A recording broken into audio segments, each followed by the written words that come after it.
Hello guys, welcome to another video in my channel. अभी हम जिस मैच के बारे में बात करने वाले हैं वो है आज होने जाने वाला मेट्रो बैंक वनडे कप का मैच, जो कि होने जा रहा है एसेक्स और सरे के बीच में। तो ये मैच जो है होने जा रहा है चेम्सफर्ड में, काउंटी ग्राउंड चेम्सफर्ड में। दोनों टीमों के मैचेस और इस ग्राउंड पे भी हमने मैचेस पहले कवर कर रखे हैं। मैचेस तो नहीं, इस ग्राउंड का जो पहला मैच था एसेक्स बनाम नॉटिंघमशायर का, वो मैच हमने कवर करा था। दोनों ही टीमें टूर्नामेंट से बाहर हो चुकी है। ये है ग्रुप ए का लास्ट मैच डे। इसके बाद क्वार्टर फाइनल के और सेमीफाइनल के मैचेस शुरू हो जाएंगे। ग्रुप बी का लास्ट मैच जो था हमने कवर करा था, बहुत बढ़िया गया था हमारे लिए। अजहर अली हमारे लिए बहुत बड़े पल्ट के तौर पे निकल के आए थे। मैंने गैरेथ रोड्रिग के बारे में भी बताया हुआ था, अगर आपने उनको ट्राई किया होगा तब तो मतलब कोई सवाल ही पैदा नहीं होता। अगर आपने उनको नहीं भी ट्राई किया होगा तब भी आप जीत गए होंगे, अगर आपने अजहर अली को देखा होगा जो हमारे टीम में रहने थे। हमें स्क्वाड का पता नहीं था, मतलब प्लेइंग इलेवन का पता नहीं था। तब हमने बताया था कि वो स्क्वाड में है, अगर खेलते हैं तो डेफिनेटली आपकी टीम में होने चाहिए, वो खेले भी और हमारे टीम में रहे भी। तो बाकी तो लगभग सही ही किया था। इन दोनों टीम्स की बात करें तो दोनों टीम दोनों अलग ही तरीके के प्रॉब्लम से गुजर रही है। एसएस की टीम, आपको याद होगा, अब हमने जो इस ग्राउंड का जो पहला मैच कवर करा था नॉटिंघमशायर के अगेंस्ट में 69 रन पर निपट गए थे। उसके पहले वाले मैच पर बारिश की वजह से मैच हुआ नहीं था, लेकिन तब तक मेरे ख्याल से 7-8 ओवर में 23 रन पे वो 2 विकेट गंवा चुके थे। तो हमने बताया हुआ था कि पहले 2 मैच के बाद उन्होंने 100 रन भी नहीं बनाए थे और 12 विकेट्स खोए थे। तो बैटिंग इनकी बहुत बुरी रही है, ठीक है। मेरे ख्याल से एक ही मैच था जहाँ पर 290 के ऊपर उन्होंने कुछ स्कोर बनाया होगा, तो वो मैच उन्होंने जीता था मिडिलसेक्स के अगेंस्ट में। लेकिन बाकी बहुत बुरा रहा है बैटिंग। दूसरी तरफ अगर हम सारे की बात करें, जो प्रॉब्लम उनका इस फॉर्मेट में पिछले 2 साल से चल रहा है, वही प्रॉब्लम इस सीज़न में भी हमें दिखा है, वो है बॉलिंग को लेकर। तो एक टीम की बॉलिंग बहुत ख़राब है, एक टीम की बैटिंग बहुत ख़राब है। एसेक्स के पास बॉलिंग अच्छी है, अभी तक उन्होंने मेरे ख्याल से एक भी बार 300 रन के आसपास कंसीड नहीं किया है। सरे का बैटिंग भी ख़राब है, ठीक है। इनके पास बैटिंग में बड़े बड़े नाम तो है, टॉम सिबली हैं, रॉडी बर्न्स हैं, कैमरन स्टील हैं, बेन फोक्स वगैरह भी स्टार्ट कर रहे थे सीज़न के शुरुआत में, लेकिन वो तो बाहर हो चुके हैं इंजरी के चलते। लेकिन उस लेवल का बैटिंग परफॉर्मेंस बिल्कुल भी नहीं आया है। रॉडी बर्न्स खाली नाम के ही बड़े प्लेयर दिखे हैं, अभी तक कुछ खास परफॉर्मेंस नहीं है। डॉम सिबली ने कुछ मैच में स्टार्ट ज़रूर किया होगा, लेकिन कुछ भी नहीं। वही घूम फिर के बातें रायन पटेल, कैमरन स्टील, इन पे आ जाती है। और अगर लोअर ऑर्डर से कुछ कंट्रीब्यूशन आए तो आए, ठीक है। तो ये बात है। तो एसेक्स के लिए थोड़ा बहुत उनको वो एडवांटेज मिल सकता है कि उनकी बैटिंग में थोड़ा बहुत, मतलब बॉलिंग थोड़ा बहुत अच्छा है, बैटिंग भले ही अच्छी ना हो। और लेकिन सरे की तरफ से वो एडवांटेज भी नहीं है, और ये ग्राउंड भी एसेक्स का है, होम ग्राउंड, तो वो एडवांटेज भी एसेक्स को मिल सकता है, ठीक है। बाकी इस मैच का टूर्नामेंट से कोई लेना देना नहीं है, वो दोनों टीमें बाहर हो चुकी हैं। और सिर्फ बाहर नहीं हुई है, आखिरी दोनों टीमें हैं 9 टीमों की टेबल में। अभी एसेक्स 8वें स्थान पर और सरे 9वें स्थान पर है, एक एक जीत के साथ। तो स्टार्ट करते इस मैच की एनालिसिस। वेदर क्लियर है, दिक्कत वाली बात नहीं है। आखिरी 5 में सारे 3-2 से आगे है, लेकिन इनमें से कोई भी मैच रेलिवेंट नहीं है। हालांकि आखिरी मैच 2019 का था, लेकिन तब भी बहुत सारे प्लेयर्स ऐसे हैं, और सरे की टीम तो पता ही होगा आपको कि नए प्लेयर्स के साथ खेल रही है, तो कोई सवाल पैदा नहीं होता। इस ग्राउंड के बारे में हम बातें कर चुके हैं। इस ग्राउंड में रिकॉर्ड्स अच्छे हुआ करते थे एसएस के, वैसे तो अगर आप पिछले 2 सीजनों में देखेंगे। इस सीजन में हालांकि जो 3 मैचेस उन्होंने खेले हैं, उनमें से 2 मैच वो हारे हैं। देखना पड़ेगा कि आज का मैच जीत के वो चीज़ों को बराबर कर पाते हैं या नहीं। हेड टू हेड कुछ नहीं है, हम डायरेक्टली आ जाते हैं ग्राउंड के बारे में। हमने इस ग्राउंड का मैच तो कवर करा था, लेकिन अगर आप भूल गए होंगे तो मैं थोड़ा रिमाइंड करवा दूं कि इस ग्राउंड पे जनरली 300 के ऊपर आपको रेगुलरली बनते हुए नहीं दिखता है। कभी कभी शायद बन सकते हैं, लेकिन जनरली उतना नहीं होता है। टॉम वेस्ली एक कंसिस्टेंट परफॉर्मर है। कंसिस्टेंट का मतलब ये नहीं है कि 5 में से 5 मैच में चलेंगे, 5 में से 3-4 मैच में तो वो चलते हैं। साथ में उनकी बॉलिंग भी यहाँ पे काम पे आ जाती है। स्पिनर्स का यहाँ पे आपको रोल देखने मिलता है जैसे जैसे टूर्नामेंट्स आगे बढ़ते जाते हैं, लेकिन ओवरऑल भी लेग स्पिनर अगर आपके पास हो तो आप उनको लेकर चल सकते हो। एक तरफ से वेस्ली, एक तरफ से शेन स्नेडर बहुत अच्छा करते थे इस ग्राउंड पे। शेन स्नेडर तो चलो अवेलेबल नहीं है, लेकिन वेस्ली इस सीजन में भी ठीक ठाक उन्होंने परफॉर्मेंस करा है। अभी भी एक ही 50+ का स्कोर है बैटिंग से, लेकिन बॉलिंग से कंट्रीब्यूशन अभी भी बरकरार है उनका। तो देखते हैं पिछले सीजन के 3 मैचेस, इस सीजन में जो 3 मैचेस हुए हैं उनको भी देखेंगे, तो टोटल 6 मैचेस मैं आपको दिखाऊंगा और समझने की कोशिश करेंगे। पिछले सीजन के 3 मैचेस आखिर के 3 मैचेस होंगे, ताकि हमें आइडिया लग जाए कि आखिर के मैचेस में क्या होता है। तो देखो, पहला मैच है एसेक्स बनाम केंट का। 331 का स्कोर था। जो नाम मैंने आपको बताया, वेस्ली स्नेटर, उनके परफॉर्मेंस ही थे। पेसर्स का अपर हैंड, आसिफ सिन्हा से कुछ विकेट। दूसरे इनिंग्स में स्नेटर के विकेट्स हैं। पॉटर जो भी मेरे ख्याल से नहीं स्क्वाड में अवेलेबल नहीं है, लेकिन इन्होंने 1-2 मैच जो खेला था कुछ विकेट्स निकाले थे। बियर्ड और रिचर्ड्स के यहाँ पर विकेट्स हैं, और एसेक्स ने बड़े मार्जिन से यहाँ पर जीत हासिल कर लिया। बॉलिंग तो देखो अच्छी है ही, बैटिंग भी अगर वो अच्छी कर लें तब तो बहुत बढ़िया टीम हो जाती है, लेकिन बैटिंग कंसिस्टेंटली वो अच्छा नहीं कर पाते हैं, यही प्रॉब्लम है। अगला मैच यहाँ पे भी उन्होंने 300 के पार स्कोर पहुंचा था। यहाँ पे भी आपको वेस्ली दिख रहे हैं, ठीक है। वेस्ली इस सीजन में उतना अच्छा फॉर्म नहीं दिखा पाए हैं, स्पेशली इस ग्राउंड पे, जिसका रीज़न, मतलब जो एक रीज़न भी है कि मतलब उतना अच्छा परफॉर्मेंस नहीं कर पाई है Essex as a team batting के पर्सपेक्टिव से। खुशी के स्कोर आपको दिख रहे होंगे। पेसर स्पिनर के आप देख सकते हैं। देखो, वो जो था पहला मैच वो था मतलब दूसरा मैच, टोटल 4 मैचेस हुए हैं, सेकेंड मैच था, ये थर्ड मैच है, तो स्पिनर्स के 5 विकेट आए। दूसरे इनिंग्स में भी अगर आप नोटिस करोगे तो बेनकेस्टाइन निज्जर, बेनकेस्टाइन को लास्ट मैच में ओपनिंग भेजा गया था, बॉलिंग नहीं दी गई थी, लेकिन विद द बॉल ये क्या कर सकते हैं आप देख सकते हैं। बॉलिंग ऑलराउंडर है, उनको आप बैटिंग ओपनिंग भेज रहे हो तो समझ सकते हो आप क्या हालत है, बॉलिंग के भतेरा ऑप्शन है, बैटिंग के नहीं। तो यहाँ पे भी उन्होंने डिफेंड कर लिया बड़े आराम से, और यहाँ पे भी आप देख सकते हैं कि 9 विकेट्स भी उन्होंने निकाले। ठीक है, दूसरे मैच के बाद तीसरे मैच पे हम जैसे ही आए सीजन के, वहाँ पे कितने सारे विकेट स्पिनर ने निकाले, पहले इनिंग्स में 5, दूसरे इनिंग्स में 9 विकेट। वेस्ली भी स्पिनर है, निज्जार, विनकेस्टाइन, और 1 विकेट स्पिनर पेसर को मिला था, और एसेक्स ने यहाँ भी बड़े मार्जिन से जीत हासिल करा, और दोनों ही मैच पर उन्होंने 10-10 विकेट निकाले। आखिरी मैच जो था यहाँ पे एसेक्स की बैटिंग अच्छी नहीं हुई थी, ठीक है, 240 रन, लेकिन वेस्ली कंसिस्टेंट है, तीनों ही मैच पे आपने उनका नाम देखा, पेसर के साथ स्पिनर कुछ विकेट, और दूसरे इनिंग्स पर 19 ओवर में 6 विकेट निकाल लिए थे उन्होंने, तो लगभग मैच यहाँ पर जीत ही जाते, तो टकवर तो लग गया, वो मतलब मैच वो एनीवेज जीत गए। स्नेडर, टूल और निज्जर का 1 विकेट था। तो हमें जो पिछले सीजन के आखिरी 3 मैचेस से ये देखने मिल रहा है कि ऐसे as a batting side consistent हो या ना हो, बॉलिंग बहुत बढ़िया करी है उन्होंने, और लगभग हर मैच पे 3-10 विकेट निकाला था, लास्ट मैच में शायद निकाल ही लेते, 19 ओवर में 6 विकेट निकाल लिया था उन्होंने। स्पिनर्स के रोल हमें देखने मिले हैं, स्पिनर्स ने डोमिनेट भी किया है, अगर आपके पास लेग स्पिनर हो तब तक कोई सवाल पैदा ही नहीं होता, लेकिन अगर आपके पास फिंगर स्पिनर भी हो तो वो भी इफेक्टिव हो सकते हैं बराबर। इसके अलावा वेस्ली का नाम हमने देखा है 3 के तीनों ही मैच में 200 और एक 50 का स्कोर है। अभी अगर हम इस सीजन के मैचेस की बात करें तो पहला मैच क्या हुआ था, बॉलिंग देखो यहाँ पे भी सही हुई थी, 237 पर निपटा दिया था, बड़ा स्कोर कतई नहीं है। बियर्ड जिन्होंने इस सीजन में अच्छी बॉलिंग कराई है, स्पेशली बॉलिंग फर्स्ट में 1-2 मतलब मल्टीपल टाइम्स बंचेस में विकेट निकाला है उन्होंने, यहाँ पे 4 विकेट से। बाकी वेस्ली की बॉलिंग मैंने बताया यहाँ काम पे आगे, वेस्टर जो नया एडिशन है उन्होंने भी 2 विकेट निकाला, निज्जर, एडिशन के विकेट। एसेक्स की बैटिंग 69 पर निपट गई, ठीक है, जो बैटिंग इनकन्सिस्टेंट चल रही थी वो बहुत बुरी बैटिंग बन गई इस सीजन के पहले मैच पर, तो यही कंसिस्टेंटली है, तो इसीलिए वो आखिरी पायदान पे भी है, आखिरी सेकंड पायदान पे है। तो पेसर्स का अपर है, नॉटिंघमशायर यहाँ पर जीत गई। 1 विकेट जो स्पिनर को बोला, वो एक ही स्पिनर को बॉलिंग मिली थी, कैल्विन हैरिसन, वो लेग स्पिनर थे, और मेरे ख्याल से 1-2 ओवर की बॉलिंग उनको मिली होगी, बाकी जो विकेट्स तो शुरुआत में ही निकाल लिए थे पेसर्स ने, तो कोई दिक्कत वाली बात नहीं है। उसके बाद यहाँ पर एसेक्स ने जीत हासिल करी थी, और यही एक लौता जीत है जहाँ पर 298 उन्होंने बनाया था, और यही देखो वेस्ली का चलना ना चलना क्या क्या डिफरेंस लाता है। देखो ऊपर आपने देखा 2 मैच में 300 के पार स्कोर पहुंचे, वेस्ली के 100 थे, यहाँ पे 300 के आसपास स्कोर पहुंच गया, यहाँ भी वेस्ली का 80। बाकी भी चार्ली एलिसन भी अच्छा कर रहे हैं, बैटिंग फर्स्ट में कुछ स्कोर्स उन्होंने बनाए हैं, पेपर, बुटलमैन के परफॉर्मेंसेस हैं। पेसर्स के साथ स्पिनर्स के 3 विकेट, पहले मैच में थोड़ा कम था, यहाँ पे थोड़ा बढ़ गया 3 विकेट। मिडिल सेक्स को यहाँ पे 295 पर निपटा दिया। बियर्ड ने यहाँ पे 2 विकेट्स निकाले हुए थे वेबस्टर के साथ। बाकी अगर आप नोटिस करोगे तो ये वेस्ली होगा वैसे तो,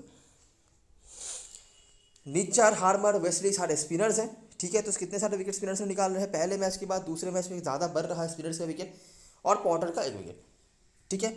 हालांकि यहाँ पे थोड़ा सा ज़्यादा रन कंसीड किया था जितना वो अपनी बॉलिंग से करते हैं उसके कंपैरिजन में, लेकिन फिर भी चलो डिफेंड हो गया, और यही एक लौता मैच है जो एसेक्स ने जीत हासिल करी।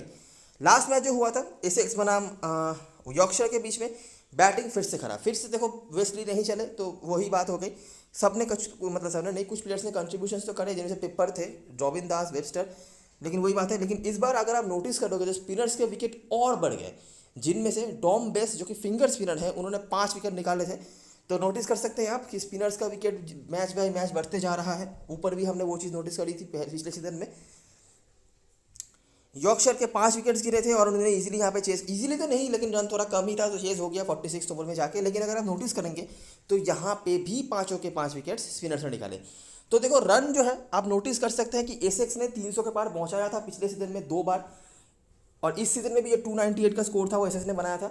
लेकिन उनके स्कोर बनाना जो है वो वेस्ली के चलने ना चलने के ऊपर बहुत ज़्यादा डिपेंड कर रहा है। अगर वेस्ली चले तो स्कोर बने, अगर वेस्ली नहीं चले तो स्कोर ना बने, सीधी बात, ठीक है। पेसर्स के रोल हमें दिखने को मिले हैं, लेकिन जैसे जैसे सीज़न आगे बढ़ता जा रहा है स्पिनर्स के हमें रोल देखने को मिल रहे हैं। लेग स्पिनर तो इंपॉर्टेंट होते ही थे, इवन फिंगर स्पिनर्स भी यहाँ पे विकेट्स निकाल रहे हैं, ठीक है। अगर हम बॉलिंग की बात करें तो लास्ट मैच में कुछ ज़्यादा रेजिस्टेंस नहीं दिखा पाई उनकी बॉलिंग, लेकिन यहाँ पे उसके पहले दोनों मैच पर उनकी बॉलिंग ने 10-10 विकेट निकाले हुए थे, ठीक है। तो अभी तक यही चीज़ें हमें समझ में आई है कि Essex as batting side consistent नहीं है, वेस्ली का चलना ना चलना बहुत कुछ डिपेंड करवा रहा है। बॉलिंग अभी भी सही हो रही है, विकेट्स निकल रहे हैं, रन्स बहुत ज़्यादा नहीं बनते हैं इस ग्राउंड पे। अगर आप 290 प्लस बना देते हो कहीं पे तो ये विनेबल टोटल बन सकता है, उससे नीचे भी बन सकता है अगर आपके पास ठीक ठाक बॉलिंग, स्पेशली स्पिन अटैक अगर आपके पास ठीक ठाक है तो, ठीक है। इससे ज़्यादा कुछ इन्फॉर्मेशन हमारे पास नहीं है अगर मैं हिस्ट्री या डेटा की बात करूँ तो अभी हम आ जाते हैं और प्लेइंग 11 की तरफ, जो हमारे लिए नेक्स्ट सेगमेंट है। ग्राउंड परफॉर्मेंस में वही नाम है वेस्ली, ठीक है। फिरोज खुशी के नाम है। फिरोज खुशी नहीं खेले थे सीजन के शुरुआत से, लेकिन लास्ट मैच में वो खेले थे और रन भी बनाए थे 50। तो देखना पड़ेगा, कंसिस्टेंट तो ऑब्वियसली नहीं है, लेकिन कुछ रन उन्होंने बना के रखे हैं। 32 का औसत है, एक ट्राइएबल ऑप्शन है अगर आप देखना चाहते हो तो। बॉलिंग पे एक ही नाम होगा स्नेडर का, बाकी कोई कंसिस्टेंटली यहाँ पे नहीं है पुराने प्लेयर्स में से। बात करते हैं प्लेइंग 11 के बारे में, तो सरे का ऐसी हालत है अभी, मैं बता दूं, मैंने आज तक, मैं इतने सालों से ये फैंटेसी खेल रहा हूँ, जो भी है ये हालत मैंने किसी टीम का नहीं देखा, ठीक है। इंजुरी से इतनी ज़्यादा ये परेशान हो चुकी सरे की टीम कि उन्होंने जो स्क्वाड अनाउंस किया है वो भी 11 प्लेयर्स का ही है। मतलब अगर आज के मैच में कोई प्लेयर इंजर्ड हो जाता है ऑन फील्ड, तो मेरे को नहीं पता कि वो किसको खिलाएंगे, क्योंकि उन्होंने एक्स्ट्रा प्लेयर रखा ही नहीं है। विजिटिंग टीम है वो भी होम टीम नहीं भी है। होम टीम होती है तब भी समझ में आता है कि चलो एकेडमी के प्लेयर्स वगैरह होते हैं, लेकिन इनके पास ये तो विजिटिंग टीम है, तब भी इनके पास कोई एक्स्ट्रा प्लेयर नहीं है। 11 के 11 ही प्लेयर रखे हैं उन्होंने। मतलब अगर कोई प्लेयर इंजर्ड हो गया या कुछ हो गया तब मुझे नहीं पता वो क्या करेंगे। अच्छा, तो जो भी है, तो रायन पटेल ओपनिंग कर रहे हैं डोमिनिक सिबली के साथ। थोड़ा बहुत कंसिस्टेंसी रायन पटेल ने दिखाया है और ये कभी कभी बॉलिंग भी करने लग जाते हैं। लास्ट मैच 5 ओवर की बॉलिंग कराई थी। उसके बाद सिबली हैं, रॉडी बर्न्स, गेडेश, स्कैम स्टील, ब्लेक, यलहन नाम के मतलब अंडर 18 प्लेयर हैं शायद ये, इनको खिलाया गया था लास्ट मैच। मैक्कर, विर्दी, मोरियार्टी और ल्यू ग्रिफिथ्स। इनमें से मैं अगर बताऊं तो देखो, थोड़ा बहुत जो परफॉर्म कर रहे हैं वो रायन पटेल कर रहे हैं बैटिंग से, बॉलिंग भी करा रहे हैं, तो आपके लिए इंपॉर्टेंट बन जाते हैं। ना तो सिबली के परफॉर्मेंस है, ना तो बर्न्स के परफॉर्मेंस है। गेडेश कभी कभार उनके रन्स आते हैं, लेकिन वो भी कंसिस्टेंटली काम नहीं कर रहे हैं। कैमन स्टील आपके लिए बहुत इंपॉर्टेंट है, और अगर एक प्लेयर को पहले आपको लेना है सरे की तरफ से तो आप इनको ही लोगे। उसके बाद ब्लेक है। ब्लेक एक काफ़ी टैलेंटेड प्लेयर हैं और ये लोअर लेवल्स में काफ़ी रन बना चुके हैं। इस सीजन में भी थोड़ा बहुत रन उन्होंने बनाए हैं सीनियर लेवल में। लास्ट सीजन में भी रन बनाया था उन्होंने। ट्राइबल ऑप्शन है। उसके बाद कॉनर मक्कर, फर्स्ट बॉलर जो आपकी टीम में होने चाहिए इनकी तरफ से, वो कॉनर मक्कर ही हैं, और ये बैटिंग को मतलब वो कुशन भी देते हैं आपको। उसके बाद दोनों स्पिनर होंगे आपके पास, अमर विर्दी और डैन मोरियार्टी। डैन मोरियार्टी तो लगभग सबके टीम में होंगे ही। अमर विर्दी भी ट्राइबल ऑप्शन है। इन्होंने काफ़ी विकेट्स निकाल के रखा हुआ है। अगर ये बॉलिंग मतलब बॉल रेड बॉल हो जाता ना, तब तो अमर विर्दी आपके लिए मस्ट हैव हो जाता है। इन्होंने 13 विकेट्स निकाला हुआ है काउंटी में, लेकिन ओवरऑल भी वाइट बॉल क्रिकेट में इनको विकेट निकालना आता है। और जैसे कि आप देख सकते हैं कि ये पिच में जैसे जैसे सीजन आगे बढ़ता जाता है हमें स्पिनर्स के विकेट देखने मिल रहे हैं, तो अमर विर्दी आपके लिए इंपॉर्टेंट हो सकते हैं और एक ट्राइबल ऑप्शन बिल्कुल है। उसके बाद ल्यू ग्रिफिथ्स हैं, जिन्होंने भी लोअर लेवल में कुछ रन बना के रखे हुए हैं और बॉलिंग भी थोड़ा बहुत करा लेते हैं। ज़्यादा तो नहीं आप उम्मीद रखोगे सारे के किसी बॉलर से, लेकिन हाँ थोड़ा बहुत ट्राइबल है। हो सकता है आने वाले 2-3 साल में काफ़ी अच्छे ऑलराउंडर बन जाए, अभी काफ़ी यंग है। तो यहाँ से हम जो जिन प्लेयर्स को लेकर हमारा कोर बनाएंगे सरे की तरफ से, रायन पटेल बैटिंग से, इनको तो रखना ही है। उसके बाद कैम स्टील मस्ट हैव है, डैन मोरियार्टी, इन तीनों को पहले रखना है, ठीक है। चौथा प्लेयर आप सेफ कॉनर मक्कर के साथ चल सकते हो। अगर रिस्क लेना है तो अमर विर्दी। अगर आप 5 प्लेयर का कोर बनाना चाहते हो तब आप दोनों को भी लेकर चल सकते हो। तो ये आपके लिए 5 हो गए। इसके अलावा यहाँ पे ब्लेक एक ट्राइबल ऑप्शन है। और अगर आप ये परसेंटेज वाले बैट्समैन देख रहे हो, क्योंकि देखो सामने वाली टीम की बैटिंग कुछ खास तो है नहीं, तो ये परसेंटेज वाले बैट्समैनों में से सिबली, बर्न्स होंगे, जिनमें से सिबली मैं कहूँगा अगर आप चाहो तो ट्राई कर सकते हो। ना भी करोगे तो मुझे लगता है चलेगा, स्पेशली ड्रीम 11 पर तो चलेगा ही। बाकी साइड से भी हम दिखा देंगे कि और कुछ ऑप्शन आपके पास है या नहीं। हम कोशिश यहाँ पे यही कर रहे हैं कि वो उन्हीं बैट्समैनों को ले जो हमारे लिए बिल्कुल सेफ हो सकते हैं, क्योंकि ज़्यादा मुझे दोनों ही टीमों के बैटिंग से उम्मीद है नहीं। बात करते हैं एसेस की तरफ से, तो देखो बैटिंग दोनों ही टीमों की अच्छी नहीं है, लेकिन एक टीम की ही है जिनकी बॉलिंग भी अच्छी नहीं है। तो अगर किसी टीम की बैटिंग में थोड़ा बहुत आपको वो करना है, इन्वेस्ट करना है, तो आप एसेक्स की बैटिंग में कर सकते हो। फिरोज खुशी ट्राइबल है, बिल्कुल कंसिस्टेंट नहीं है, लेकिन हाँ लास्ट मैच उन्होंने रन बनाया था और काफ़ी टाइम हो गया है सीनियर लेवल में खेलते हुए उनको, तो बिल्कुल देख सकते हैं आप। बेन केस्टन, मुझे नहीं पता क्यों उनको बॉलिंग नहीं मिली, लेकिन उनको बॉलिंग मिलनी चाहिए। बैटिंग कर लेते हैं थोड़ा बहुत, लेकिन ज़्यादा उम्मीद भी नहीं रखा जा सकता है। इनका बेस्ट है इनका बॉलिंग, ठीक है, जो कि उनको लास्ट मैच नहीं मिला। अगर इनको बॉलिंग मिल जाती तो हम तो मस्ट हैव बना देते इनको, लेकिन अभी के लिए होल्ड पे रखना पड़ेगा। वेस्ली, वेबस्टर मस्ट हैव है। इवन चार्ली एलिसन भी बहुत इंपॉर्टेंट प्लेयर बन जाते हैं और ये कभी कभी बॉलिंग भी करने लग जाते हैं। मैंने सीजन के पहले मैच इनके बारे में बता कर रखा हुआ था और उन्होंने काफ़ी अच्छा परफॉर्मेंस करा है। मतलब बाकी सीनियर प्लेयर से कंपैरिजन में तो थोड़ा बहुत कंसिस्टेंसी ये दिखाए हैं इन्होंने। उसके बाद बुटलमैन है, थाइन, Allison, Nijjar, Jamal Richards, Beard. Nijjar Beard को आप छोड़ नहीं सकते। निज्जार इस ग्राउंड पे एनीवेज इंपॉर्टेंट हो जाते हैं और ये बैटिंग भी कर सकते हैं, और बियर्ड तो मतलब कंसिस्टेंटली विकेट निकाल ही रहे हैं। तो यहाँ से हमारा कोर जो है वो बनाएंगे ये चारों players, Wesley, Wester, Nijjar, beard, ये सबके टीम में होंगे मेरे ख्याल से। इन चारों के बाद आप जिनको ऐड करोगे वो हो जाता है चार्ली एलिसन, क्योंकि ये कभी कभी बॉलिंग भी करने लग जाते हैं और बैटिंग में काइंड ऑफ सेफ प्लेयर है, स्पेशली बैटिंग फर्स्ट में, ठीक है। उसके बाद फिरोज खुशी एक ऑप्शन है बैटिंग से, और बेनकेस्टाइन को लास्ट मैच बॉलिंग नहीं मिली थी, लेकिन उनको कभी भी बॉलिंग मिल सकती है, और यहाँ पे अगर स्पिनर्स की ज़्यादा ज़रूरत पड़े तो बेनकेस्टाइन स्पिन बॉलिंग करा सकते हैं। लेकिन क्योंकि वेबस्टर, निज्जार, वेस्ली 3 स्पिनर्स हैं, तो मेरे ख्याल से बेनकेस्टाइन को बॉलिंग ना भी मिले, लेकिन हाँ अगर बिल्कुल ही मतलब स्पिनर्स के लिए बहुत हेल्प मिल जाए तो क्या पता टीम चौथा स्पिनर भी इंट्रोड्यूस करवा दे, ठीक है। बड़ी लीग खेल रहे हो वहाँ पे जमाल रिचर्ड्स को ट्राई कर लेना, इन्होंने पिछले सीजन में 1-2 मैच जितवा के रखा हुआ था, टैलेंटेड है, बैटिंग बॉलिंग दोनों तरफ से पॉइंट दे सकते हैं, लेकिन अभी टीम उनको उतना भरोसा नहीं कर रही, पता नहीं क्यों। यंग भी है तो अभी भी उनके पास काफ़ी टाइम है, लेकिन वही बात है, बड़ी लीग में ट्राई करना, छोटी लीग के लिए नहीं। बेंच पे जो प्लेयर्स होंगे उनमें से राइमल को अगर टीम खिलाती है, स्मॉल लीग में आप वैसे भी नहीं लोगे, बाकी मुझे लगता है किसी को खिलाएगी, और वैसे भी इस मैच में एक्सपेरिमेंट्स हो ही सकते हैं, तो वो कोई बड़ी बात नहीं है क्योंकि ऑलरेडी टीम्स बाहर हो चुकी हैं। कैप्टन मसलन चॉइस की बात करें तो जो प्लेयर्स मैंने बताए ऊपर उनमें से ही है, बाकी देखो ज़्यादा कुछ तो यहाँ पे है नहीं जिन्होंने कुछ परफॉर्म करा होगा, ठीक है। तो वही स्टील, पटेल, मैक्कर, सिबली बैटिंग से, और भिर्डी मोरियार्टी में से, मोरियार्टी काफ़ी लोगों की टीम में होंगे, भिर्डी को शायद लोग ना लें, लेकिन हाँ मेरे ख्याल से आपको उनको ट्राई जरूर करना चाहिए। इसी तरह से वो 4 नाम जो हमारे कोड में है, वेस्ली, वेस्टर, बियर्ड, निज्जार, इसके अलावा चार्ली एलिसन, बेन एलिसन दोनों ही ट्रायबल ऑप्शन है। चार्ली एलिसन तो डेफिनेटली, क्योंकि बैटिंग सेशन में हमारे लिए क्वेश्चन दे सकते हैं बॉलिंग का। बेन एलिसन भी ट्रायबल ऑप्शन है। जमाल रिचर्ड्स का मैंने बता दिया क्या सीन है, कहाँ पे आप ले सकते हो। इसके अलावा जो मैंने ऑप्शंस बताए हैं आपको, जैसे कि फिरोज खुशी हो गया ये वो, तो वो आप देख सकते हैं। अगर आपको एक्स्ट्रा प्लेयर लेने हैं इस तरफ से तो आप ट्राई कर सकते हैं। अच्छा, अभी के लिए मैंने ऐसा स्ट्रक्चर बना के रखा है, ठीक है। यहाँ पे आप कुछ चेंजेस कर सकते हो। कीपर मेरा कोई ऐसा प्रायोरिटी नहीं होगा। ब्लेक मुझे लगता है इनको ट्राई बिल्कुल करा जा सकता है जो कीपर सेक्शन में होंगे। रीज़न ये है कि इन्होंने बेहतर करा भी है, ठीक है, और इनके पास बैटिंग आने के चांसेस ज़्यादा हैं। बुटलमैन के पास भी है, लेकिन अगर कोई टीम की बॉलिंग भी ख़राब है तो वो सरे है, ठीक है। तो मेरे ख्याल से ब्लेक ज़्यादा लॉजिक बनाते हैं, तो वो आप कर सकते हो। उसके बाद भी एक प्लेयर का स्लॉट बचा रहेगा बैटिंग सेक्शन से। मैंने देखो एलिसन को लिया है, वेस्ली, रायन पटेल वेस्ली को मत छेड़ो। आप अगर चाहो तो एलिसन को रिस्क मतलब ड्रॉप कर सकते हो, और उनके जगह पे या तो खुशी या तो सिबली, ये 2 ऑप्शंस होंगे। बर्ड्स के परसेंटेज काफ़ी हाई हैं, लेकिन परफॉर्मेंस नहीं है। मुझे नहीं पता परसेंटेज इनका अभी भी कैसे ज़्यादा है, लेकिन वही है कि नाम बड़ा है तो लोगों ने ले रखा है। तो सिबली, खुशी में से आप ट्राई कर सकते हो किसी को। एलिसन बेहतर कर रहे हैं, अगर आप पॉइंट्स भी देखोगे तो एलिसन का 331 है।